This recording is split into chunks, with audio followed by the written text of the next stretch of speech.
বদনজর খুব খারাপ জিনিস। খবরদার বাচ্চারে কপালে টিপ দিয়ে বাচ্চাকে বাইরে নিয়ে যাবেন না। কথা বোঝা গেল না? টিপ দিয়ে বাচ্চাকে বাইরে নিয়ে যাবেন না, বাচ্চাকে সাজগোজ করে বাইরে নিয়ে যাবেন না, সন্ধ্যার সময় বাচ্চাকে ছাদের উপরে নিয়ে যাবেন না, সন্ধ্যার সময় বাচ্চাকে উঠানে আগুনে নিয়ে যাবেন না, বাড়ির চত্বর বাইরে নিয়ে যাবেন না। শয়তানের নজর পড়তে পারে, মানুষের নজর পড়তে পারে।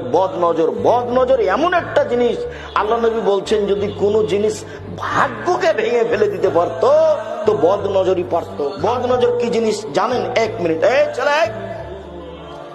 আপনারা স্বামী স্ত্রী বাড়িতে বসে আছেন, আপনার স্ত্রী আপনাকে বলছে শোনো, দেখছো মুরগির বাচ্চাগুলো কত সুন্দর সুন্দর হয়ে উঠেছে, তা আপনাকে দেখতে ডাকলো, তা আপনিও দেখলেন, স্বামী স্ত্রীর বাচ্চাগুলি দেখলেন।